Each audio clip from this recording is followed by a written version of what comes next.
Okay, तो अब start करते हैं video 2 about the beta blockers. सिर्फ ये क्या करेंगे, बीटा रिसेप्टर को ब्लॉक करेंगे। एड्रेनर्जिक के कौन कौन रिसेप्टर्स होते हैं, अल्फा 1, अल्फा 2, बीटा 1, बीटा 2। तो यहाँ पे हम अब बीटा 1 और बीटा 2 के ब्लॉकर्स पढ़ेंगे जो कि इनकी एक्शन प्रिवेंट करेंगे। ठीक है। अच्छा, तो अब मैं पहले डिस्कस करूँगा, ये है फर्स्ट ड्रग प्रोपेनाडोल। ठीक है। अच्छा, बीटा ब्लॉकर्स हैं, जिस तरह अल्फा ब्लॉकर्स के आखिर में ओ सेंस आता था, इनके ओलॉल्स या लॉल आएगा। ठीक है। अच्छा, अभी स्टार्ट करते हैं विद द एक्शंस ऑफ प्रोपेनाडोल। ठीक है। पहले एक्शंस डिस्कस करूँगा, फिर थेरेपेटिक एक्शंस। एक्शंस क्या होते हैं कि ये ड्रग क्या क्या कर सकता है। थेरेपेटिक एक्शन क्या होता है कि हम किस किस चीज़ के लिए यूज़ कर सकते हैं। ठीक है। अच्छा, एक्शन इसके पहले कौन से, मैं लिख लेता हूँ सारे। फर्स्ट इसका कार्डियोवास्कुलर सिस्टम में इसका क्या होगा, इसमें जो है ना हार्ट के बारे में डिस्कस करेंगे। उसके बाद पेरिफेरल वेजोकंस्ट्रिक्शन,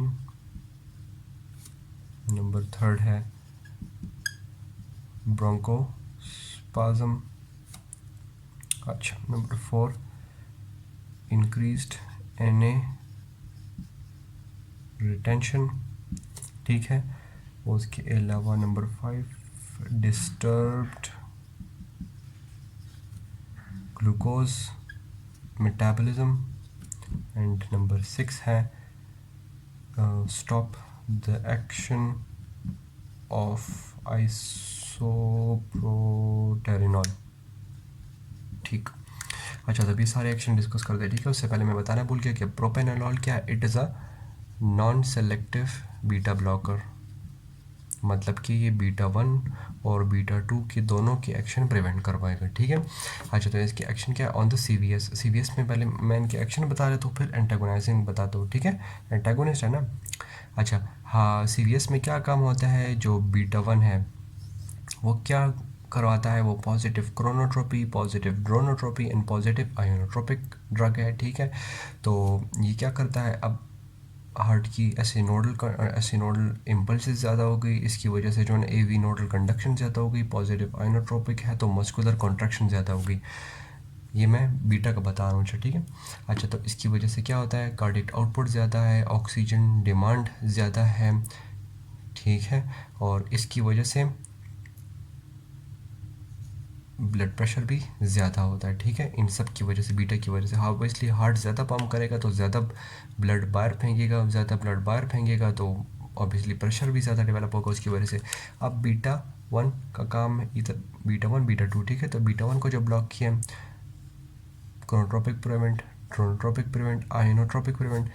कार्डियक आउटपुट क्या था, इंक्रीज था, अब क्या हो जाएगा, डिक्रीज है। ऑक्सीजन डिमांड थी, ऑक्सीजन डिमांड क्या हो जाएगी, डिक्रीज़ हो जाएगी, और ब्लड प्रेशर भी डिक्रीज़ हो गया। तो इसकी वजह से एंजाइना के पेशेंट में दे सकते हैं, और ये ब्लड प्रेशर डिक्रीज़ करवाया इसने, तो हाइपरटेंसिव के पेशेंट में भी मदद करवा सकते हैं। ठीक है। तो एंटी हाइपरटेंसिव भी के तौर पर यूज़ कर सकते हैं।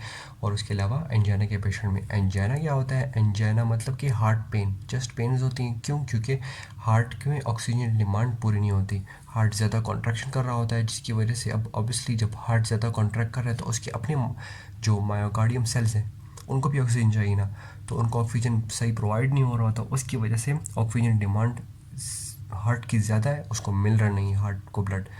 ठीक।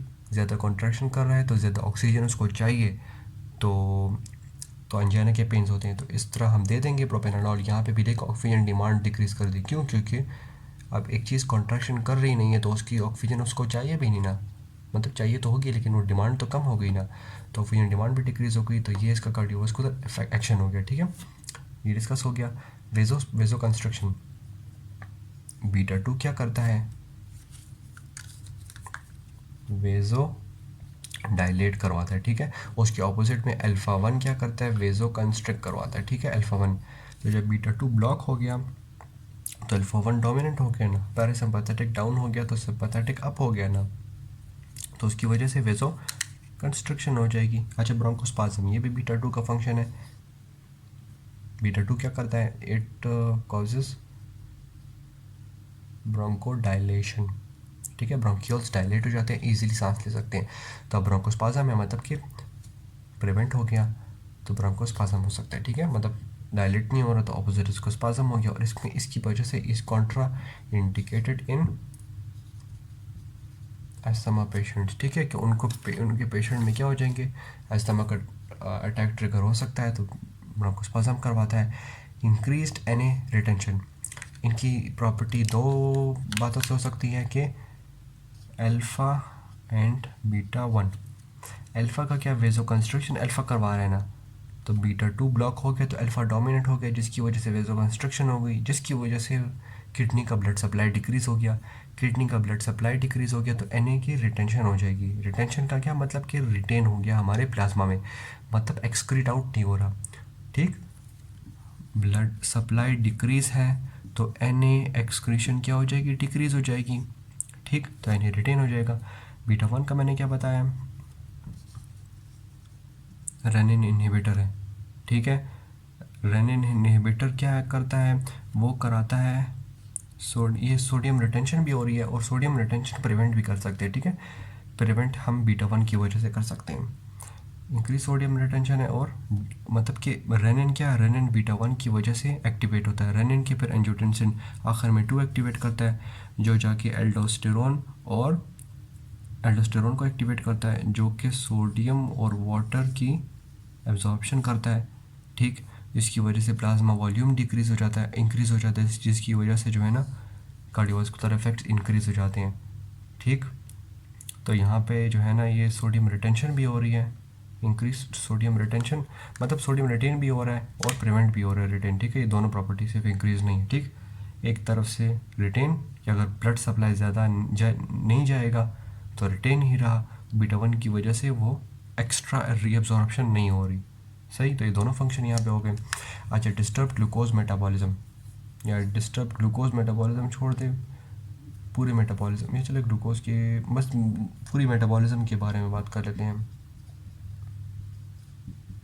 अच्छा, मैंने पूरे फुल मेटाबॉलिज्म क्यों कहा है, क्योंकि बीटा वन और बीटा टू डिफरेंट काम करते हैं यहाँ पे। बीटा वन की वजह से क्या है, लिपोलाइसिस होती है, ठीक। और बीटा टू की वजह से ग्लाइकोजेनोलाइसिस, ठीक है। इसमें जो है लिपिड ब्रेक डाउन हो रहे हैं इनटू फैटी एसिड्स, वो जाके फिर जो है ना और पाथवेज में जाके इनडायरेक्ट उसमें ग्लिसरॉल भी बनता है, फैटी एसिड और ग्लिसरॉल बन रहा है, जिसकी वजह से हमें ग्लूकोज भी बन सकता है, ठीक है।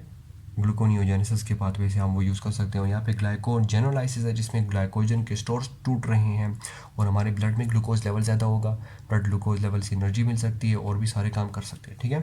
तो यहाँ पे ब्लॉकर है तो ये फंक्शन नहीं होगा और ये भी फंक्शन नहीं होगा, तो ग्लूकोज सारी बॉडी की मेटाबॉलिज्म को प्रिवेंट करेगा, ठीक है। अच्छा, आखिरी है, ये भी हो गया, ये भी हो गया। अब है termination of the action of isoproterenol. Isoproterenol क्या, it is a beta one and beta two agonist, clear. अच्छा, तो अब obviously beta one beta two blocker है तो उसकी वजह से जो है ना इनके फंक्शन ख़त्म हो जाएंगे, समझ आ गई। अच्छा ओके, तो अब एक्शंस हो गए, तो अब आते थेरेपेटिक इफेक्ट्स ऑफ प्रोपेनोलॉल। अच्छा, एक हो गया हाइपरटेंशन का पेशेंट, थेरेपेटिक यूजेस, ठीक है, ग्लाकोमा। नंबर थर्ड है माइग्रेन में भी दे सकते हैं, और इसके अलावा हाइपर थायराइडिज्म, और नंबर फिफ्थ है एंजाइना पेक्टोरिस, क्लियर। अच्छा, हाइपरटेंशन में मैंने बताया था कि ये बीटा वन वाला वो सीरीज का मैंने बताया था कि it decreases the cardiac output, और उसकी वजह से जो है ना कार्डियक आउटपुट डिक्रीज़ करता है, जिसकी वजह से जो है ना ब्लड प्रेशर क्या हो जाता है, डिक्रीज़ हो जाता है, ठीक है। तो हाइपरटेंसिव के पेशेंट में इस तरह जो है ना हम ये ड्रग दे सकते हैं, ठीक है। तो और इसके अलावा जो है ना मतलब हाइपरटेंसिव कहाँ कहाँ से क्लियर हो सकता है, उसके अलावा जो है ना ये जो है ना ये मैं सिर्फ हाइपरटेंसिव का ही बता रहा हूँ, ठीक है। अभी रेनिन को क्या करते हैं, ब्लॉक कर लेते हैं। रेनिन जब ब्लॉक हो गया तो एंजियोटेंसिन 2 नहीं बनेगा, एंजियोटेंसिन 2 नहीं बन रहा तो एल्डोस्टेरोन नहीं बनेगा, जो कि क्या करता है, सोडियम और वाटर की रिटेंशन करता है, मतलब एब्जॉर्प्शन करता है, जिसकी वजह से ब्लड वॉल्यूम इंक्रीज़ हो गया, जिसकी वजह से ब्लड प्रेशर इंक्रीज़ हो गया, ठीक है। ब्लड वॉल्यूम उसी वेसल्स में ज़्यादा हो जाता है, जिसकी वजह से प्रेशर ज़्यादा हो जाता है, तो ये सारा प्रोसेस भी प्रिवेंट हो गया, ठीक है। तो हाइपरटेंशन किस तरह प्रिवेंट हो रही है, by decreasing the blood volume and by decreasing the blood pressure, ठीक है।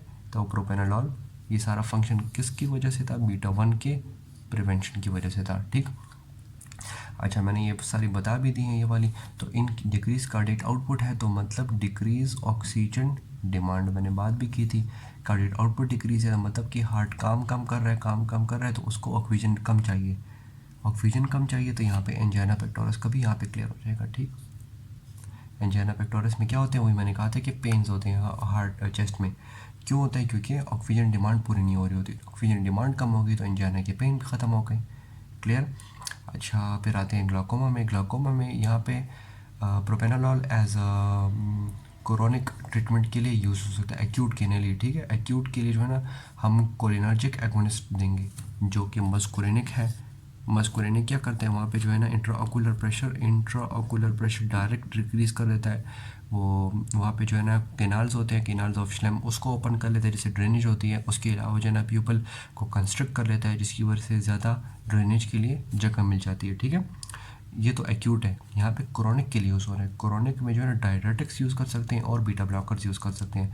तो यहाँ पे क्रोनिक में वो क्या करते हैं, decrease secretion of aqueous humour. ठीक है, एक्वस ह्यूमर क्या होता है, हमारे आई में फ्लूइड होता है। ठीक है, तो वो जब कम हो जाएगा उसकी वजह से intraocular pressure decrease, intraocular pressure by decrease secretion of this aqueous humour. ठीक है, तो ये ग्लाकोमा भी ठीक हो गया।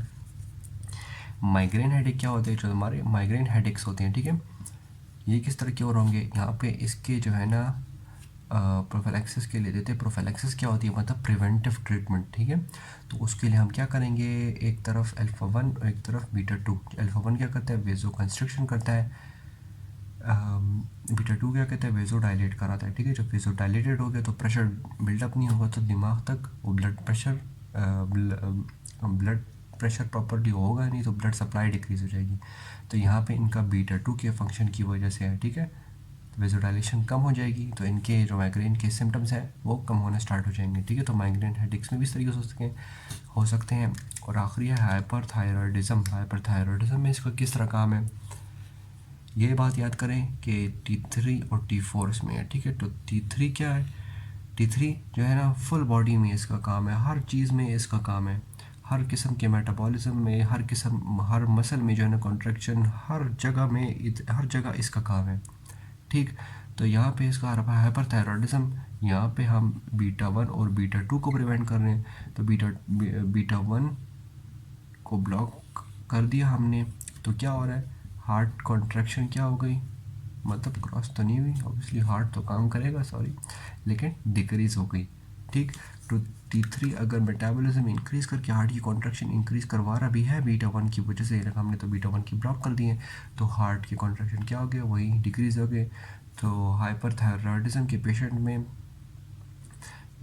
कैटेकोलामाइंस भी इंक्रीज़ हो जाते हैं, तो इंक्रीज़ हो भी जाए, रिसेप्टर तो हमने ब्लॉक किए हुए हैं। ठीक है, तो ये हो गए इसके थेरेप्यूटिक इफ़ेक्ट्स। अब आते हैं इसके साइड इफ़ेक्ट्स। अच्छा, एक तो बीटा 2 की वजह से क्या होता, ब्रोंकोस्पाज्म हो रहा था, तो ये इसका साइड इफ़ेक्ट है कि अस्थमा के पेशेंट में जो है ना अस्थमा के अटैक्स आ सकते हैं तो उसको कॉन्ट्राइंडिकेटेड है। ठीक है, उसके अलावा ये नंबर 1 हो गया। नंबर 2 ये कि मेटाबॉलिज्म हमारी फुल बॉडी का क्या हो जाता है, स्टॉप या डिस्टर्ब हो जाता है। ठीक है, क्योंकि ग्लूकोज ग्लाइकोजेनोलाइसिस नहीं होती और लिपोलाइसिस नहीं हो रही। ठीक है, और इसमें जो इम्पोर्टेंट है और इसमें बेसिक एक्सप्लेनेशन है वो क्या है, नंबर 3 एरिथमियाज कॉज करता है। कैसे कॉज करता है, ऐसे कॉज करेगा कि अच्छा, ये मतलब एरिथमियाज एकदम से जो है ना हमने ड्रग स्टॉप कर दिया है after a long time of use. ठीक है, लॉन्ग टर्म यूज़ के बाद एकदम से एब्रप्टली स्टॉप कर दिया तो उसकी वजह से एरिथमियाज आ सकते हैं। ठीक है, किस तरह आएंगे, ये हार्ट है। ठीक है, हार्ट में हमने सिर्फ ये बीटा के रिसेप्टर्स का पढ़ना है, ये इंपॉर्टेंट है। फ़र्ज़ करें ये 3 रिसेप्टर्स थे। ठीक है, बीटा ब्लॉकर्स की वजह से ये 2 रिसेप्टर ख़त्म हो गए, अब सिर्फ एक रिसेप्टर है वो काम कर रहा है। ठीक है, स्टार्ट में तो बस इस तरह हो रहा है, हार्ट की कॉन्ट्रैक्टिलिटी डिक्रीज़ हो गई है, बस ठीक हो गया। अब हार्ट क्या करेगा, ऑब्वियसली प्रोडक्शन नॉरएपिनेफ्रिन सबकी ज़्यादा है, रिसेप्टर ब्लॉकर है, तो हार्ट की मायोकार्डियम क्या करेंगे, वो क्या करेंगे, अप रेगुलेशन करेंगे ऑफ दीज रिसेप्टर्स। ठीक है, नए नए बनाते जाएंगे। पहले कितने थे, 3 थे, 1 हो गया, अब क्या हो गए, 4 हो गए हैं। ठीक है, इसमें से भी चलो ये ब्लॉक कर दिए इन्होंने, ठीक है, और बनते जा रहे हैं, बनते जा रहे हैं, बनते जा रहे हैं, ठीक है, बनते जा रहे हैं। अब कितने रिसेप्टर हो गए हैं? अब 6 हो गए। पहले कितने थे? 3 थे, एक फंक्शनल था। अब देखिए कितने ज़्यादा रिसेप्टर्स हो गए हैं। अब रेगुलेशन हुई भी ना रिसेप्टर्स की। क्लियर?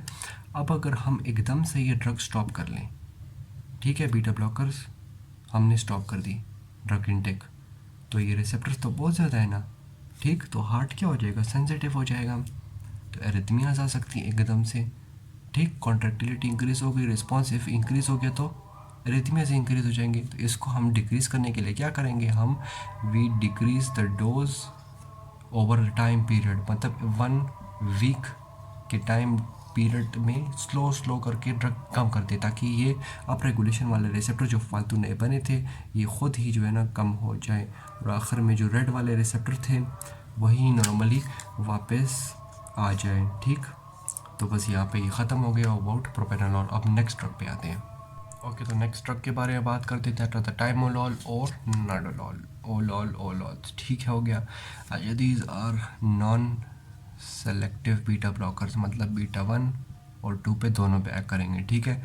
अच्छा, ये इस these drugs are more potent than propranolol, ठीक है, ज़्यादा पोटेंसी क्या मतलब कि लेस डोज मोर फंक्शन या सेम फंक्शन, ठीक है, ये पोटेंट का मतलब है, ठीक है। अच्छा, इसकी ड्यूरेशन ऑफ एक्शन जो नाडोलॉल है, इसकी जो है ना सबसे ज़्यादा longest acting non selective beta blocker यही है, ठीक है, 14 to 24 आवर्स तक काम करेंगे। उसके टाइमोलॉल है, ये इसका जो है ना थोड़ा कम है, दैट इज़ 4 to 6 आवर्स तक इसका ड्यूरेशन ऑफ एक्शन है, ठीक है। टाइमोलॉल और नाडोलॉल दोनों हम क्या करते हैं, ग्लाकोमा के पेशेंट में जो है ना हम यूज़ करते हैं, लेकिन टाइमोलॉल मतलब ज़्यादा अच्छी ड्रग है यहाँ पे। ग्लाकोमा का पेशेंट है, ठीक है, उसमें क्या करते हैं, ऑब्वियसली बीटा ब्लॉकर है तो it will decrease the secretion of aqueous humour, जिसकी वजह से क्या हो जाएगा, डिक्रीज इंट्रा ऑकुलर प्रेशर क्या हो जाएगा, डिक्रीज़ हो जाएगा, तो इसलिए हम यूज़ करते हैं, ठीक है। और इसके अलावा ओकेजनली जो है ना हाइपरटेंशन की ट्रीटमेंट में भी हम दे सकते हैं, क्योंकि वही सारी सीवियस और सारा फंक्शन यही होगा, ठीक है। इसके लिए ये फंक्शन है, तो टॉपिकली आई के ड्रॉप्स में डालेंगे, ठीक है, टॉपिकली मतलब आउटर डी दे रहे हैं तो आई ड्रॉप्स की सूरत में डालेंगे, ठीक है। So this was all about these drugs. अब आगे और ड्रग्स डिस्कस करते हैं। ओके, तो ये वाले ड्रग डिस्कस करते हैं, एस्प्यूटालॉल, एटेनोलॉल, मेटाप्रोलॉल एंड एस्पोलॉल। ये सारे क्या है, these are beta 1 selective beta blockers, ठीक है। बीटा 1 सेलेक्टिव है मतलब कार्डियो सेलेक्टिव बीटा ब्लॉकर्स है, ठीक है, कार्डियो सेलेक्टिव बस याद करेंगे, सिर्फ हार्ट में जो काम था वो सिर्फ प्रिवेंट होगा, तो इसका एक्शन किधर होगा, जब सिर्फ हार्ट की तरफ ही है तो मतलब हाइपरटेंसिव पेशेंट में और एंजाइना के पेशेंट में उसी तरह देंगे, ठीक है। इट विल डिक्रीज रेनिन और डिक्रीज लिपोलाइसिस बोलते चले, वो तो मेटाबॉलिज्म की तरफ है, डिक्रीज रेनिन कर रहा है तो वही सारा काम के हाइपरटेंसिव के पेशेंट में दे सकते हैं। It will decrease the cardiac output, जो बीटा 1 जो है ना positive inotropic, positive chronotropic, positive inotropic effect था वो डिक्रीज़ हो गया, जिसकी वजह से एंजाइना के पेशेंट में ऑब्वियसली बेनिफिट होगा, ठीक है। और इन सब की क्या है, शॉर्ट हाफ लाइफ है, ठीक है, और इन ये इसके थेरेपेटिक यूज़ हो गए। और मतलब एंजाइना का पेशेंट है जिसमें कार्डियक आउटपुट डिक्रीज़ हो गया, ऑक्सीजन डिमांड डिक्रीज़ हो गई, तो ये एंजाइना का पेशेंट अब एक्सरसाइज भी कर सकेगा, भाग दौड़ भी कर सकेगा, क्योंकि ऑक्सीजन डिमांड ऑब्वियसली डिक्रीज़ हो गई, ठीक है। तो ये इसका ये बात हो गई। अच्छा, फिर मेन बात ये क्या है कि मतलब कार्डियो सेलेक्टिव तो ये है, ठीक, लेकिन एक बात ये अब मैंने बहुत बार रिपीट की है पिछली वीडियोस में भी, इसमें ही बता दूंगा कि बीटा ब्लॉकर्स या कोई भी बीटा ड्रग्स, चलिए सिर्फ बीटा ब्लॉकर्स छोड़ने, बीटा एगोनिस्ट ले ले, एंटागोनिस्ट ले ले, दोनों बीटा वाली चीज़, उसमें क्या होती है, अगर डोज इंक्रीज़ हो जाए, ठीक है, तो बीटा सेलेक्टिविटी क्या हो जाएगी, लॉस हो जाएगी, ठीक। तो अगर ये बीटा 1 है भी, लेकिन जब इंक्रीज डोज हो गया तो बीटा सेलेक्टिविटी लॉस हो जाएगी, तो ये बीटा 2 का भी एक्शन करेगा, तो अस्थमा के पेशेंट को मतलब डोज ज़रा ध्यान में रखना होगा, क्योंकि अगर मतलब क्योंकि बीटा सेलेक्टिविटी डोज के साथ ज़्यादा होगी तो बीटा टू अगर ब्लॉक होगा तो बीटा टू का फंक्शन क्या है, पल्मोनरी पे काम है, वहाँ पे क्या करता है, ब्रोंको डायलेट करवाता है, तो ब्रोंको डायलेशन ख़त्म होगी, ब्रोंको कंस्ट्रक्शन प्रमोट होंगी। ठीक है, तो अस्थमा के पेशेंट को क्या होगा, उनको मतलब पहले जब ड्रग लेंगे तो ऑब्वियसली डोज भी चेक करना होगा, साथ पल्मोनरी साइड इफ़ेक्ट्स पे भी बहुत सारा ध्यान रखना पड़ेगा, क्योंकि बीटा सेलेक्टिविटी लॉस हो सकती है डोज के साथ। ठीक है, तो this was all about these drugs, बस ये वाली बात ज़्यादा इंपॉर्टेंट थी और बस इतना कुछ खास नहीं था इसमें। ठीक है, यही सारी पुरानी बातें ही हैं सारी, सिर्फ बस बीटा वन सेलेक्टिव है इसलिए सेपरेट आ गया। ठीक है, अब आते हैं रेस्ट ऑफ द ड्रग्स। अच्छा, अब जो हम आगे ड्रग्स पढ़ेंगे ये बिल्कुल डिफरेंट टाइप्स ऑफ ड्रग्स है। ठीक है, बीटा सेलेक्टिविटी है, लेकिन आप सोचेंगे कि बीटा टू के बारे में पढ़ेंगे, बीटा टू की ड्रग यहाँ पे कोई नहीं है। ठीक है, बीटा टू ब्लॉकर्स, हम बीटा टू ब्लॉकर्स चाहते ही नहीं है बीटा टू ब्लॉक करना, बीटा टू का कोई फंक्शन ही नहीं है ना, उसका पल्मोनरी में काम है और ग्लाइकोजेनोलाइसिस का काम है, तो ग्लाइकोजेनोलाइसिस को हम और चीज़ों से भी टैकल कर सकते हैं, बीटा टू की ड्रग बनाने की ज़रूरत नहीं है। ठीक है, तो बीटा टू ब्लॉकर्स नहीं होते। सही, अगर कोई कंफ्यूज करे आपको और कहे दे beta two blocker, beta two selective drug बताओ, ठीक है, तो बीटा टू सेलेक्टिव कोई भी ड्रग नहीं है और ना ही हम बनाएंगे। बीटा टू का काम पल्मोनरी ब्रोंको कंस्ट्रक्शन है, तो अस्थमा के पेशेंट को ख़राब करेगा। ठीक है, और में भी इफेक्ट्स आ सकते हैं, सांस की प्रॉब्लम, तो बीटा टू सेलेक्टिव ड्रग बनेंगे नहीं। ठीक है, अच्छा बात है पिंडोलॉल और एसब्यूटालॉल पे, these are also the non selective beta blockers है। ठीक है, तो बीटा वन और बीटा टू ब्लॉक करेंगे। ठीक है, लेकिन इसमें एक ख़ास बात है। ठीक है, इसमें एक ख़ास बात है और इसके बाद जो ड्रग पढ़ेंगे दोनों में एक ख़ास बात है, इसलिए मैंने सेपरेट किया हुआ है। इसके पास these are beta two blockers, ठीक है, तो बीटा टू ब्लॉकर्स तो हैं, लेकिन इसके साथ इसके पास जो है ना पार्शल एगोनिस्ट की भी प्रॉपर्टी है, एगोनिस्ट की भी प्रॉपर्टी है। पार्शल एगोनिस्ट क्या होता है मैं बता देता हूँ। ये अगर फ़र्ज़ करें रिसेप्टर है, तीन एग्जांपल्स मैं बता देता हूँ। ठीक, ये तीनों रिसेप्टर है। ठीक है, इस पे भी एक ड्रग एक्ट हुई, इस पे भी ड्रग एक्ट हुई, इस पे भी ड्रग एक्टिविटी है। इफेक्ट क्या है, मैक्सिमम, इफेक्ट क्या है, मिनिमम, बहुत क्लोज बन गए। ठीक है, नो इफेक्ट। ठीक है, इधर तीनों में एक ही ड्रग थी। ठीक है, ये क्या हुआ, एंटागोनिस्ट। ठीक है, ये एंटागोनिस्ट ड्रग एक्ट हुई, उसने कोई रिस्पॉन्स नहीं प्रोड्यूस किया, एंटागोनिस्ट, तो एंटागोनिस्ट प्रॉपर्टी इसकी ये वाली आ गई। ठीक है, एक ये इसकी प्रॉपर्टी हो गई, इसके पास है एगोनिस्ट और पार्शियल एगोनिस्ट। एगोनिस्ट क्या होता है, एगोनिस्ट जब एक्शन होता है तो वो बायोलॉजिकल एक्शन प्रोड्यूस करता है, फ़र्ज़ करें 100% maximum response. Partial agonist partial agonist क्या होता है, पार्शियल एगोनिस्ट में दो काम होते हैं, या वो एगोनिस्ट का काम करेगा या वो एंटागोनिस्ट का काम करेगा। कैसे पता चलेगा हमें, नॉर्मली जब ये पार्शियल एगोनिस्ट है, जब ये अलोन होगा, ठीक है, so it will act as an agonist.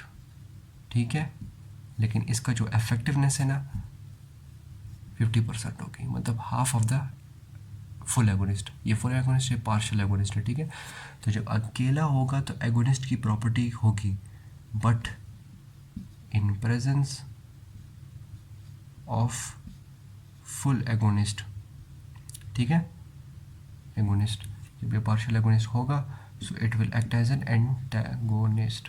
सही है, तो इसके दो काम हो गए, पार्शियल एंटागोनिस्ट की, अकेला है तो एगोनिस्ट का फंक्शन कर रहा है, लेकिन इन the presence of full agonist partial agonist क्या होगा, एंटागोनाइजिंग प्रॉपर्टी होगी। ठीक है, तो पेंडोलॉल और एस्बुटेलॉल क्या है, these are agonist and also partial agonist and antagonist. ठीक है, तो अब देखें एगोनिस्ट भी है तो मतलब बीटा वन और बीटा टू का फंक्शन भी करेंगे। ठीक है, तो इसकी वजह से जो है ना हम इसको एरिथमिया के पेशेंट में नहीं देंगे। एरिथमिया में क्या होती है, हार्ट इरेगुलरली कॉन्ट्रैक्शन कर रही है। ठीक है, हम यहाँ पे बीटा वन के फंक्शन को ख़त्म करना चाह रहे हैं, लेकिन ये थोड़ा थोड़ा बीटा वन को स्टिमुलेट भी करवाता है। ठीक, तो इसमें दोनों फंक्शन हो गए, तो इसलिए जो है ना ये ड्रग सारा मैंने सेपरेट करवा दी, क्योंकि इसकी जो ये पार्शियल एगोनिस्ट की है ये प्रॉपर्टी है। और इसमें ये है कि एक बात इसकी ये है कि इसमें जो मेटाबॉलिज्म जो ख़राब होता है ना हमारी बॉडी में, इसमें जो है ना मेटाबॉलिज्म डिस्टर्बेंस क्या होती है, मिनिमम होती है। ठीक है, डिक्रीज मिनिमम, समझ आ गई। इसके अलावा इसमें देखें इंट्रिंसिक सिम्पैथोमाइमेटिक प्रॉपर्टी भी है और सिम्पैथोलिप्टिक प्रॉपर्टी भी है, ठीक है, पार्शियल एगोनिस्ट भी। In the presence of an agonist, मतलब एपिनेफ्रिन और एपिनेफ्रिन क्या है, these are the agonist of alpha one of the beta one beta two, ठीक है। एपिनेफ्रिन है जिसके रिसेप्टर है beta one beta two, nor epi है जो सिर्फ बीटा वन पे काम करते हैं, ठीक है। तो इनके ये फुल एगोनिस्ट है, इनकी प्रेजेंस में ब्यूटालॉल और एच ब्यूटालॉल अगर होगा तो वो क्या करेगा, पार्शियल सॉरी एंटागोनाइजिंग प्रॉपर्टी होगी, ठीक है। लेकिन अगर ये नहीं है, हमारी बॉडी में बिल्कुल नहीं है, तो फिर क्या पार्शियल एगोनिस्ट की तरह काम करेंगे, ठीक है। तो इसमें थोड़ी थोड़ी ये प्रॉपर्टीज़ भी है, तो इसलिए ज़रा ये इंपॉर्टेंट थी, इसलिए मैंने कहा कि इनको ज़रा सेपरेट करा दूँ। अब इसके बाद वाली ड्रग है उसमें एक और भी नई बात आएगी, जिस तरह यहाँ पे पार्शियल एगोनिस्ट की बात आ गई, वहाँ पे एक और बात आएगी। चलो अब उसकी वो ड्रग करते हैं।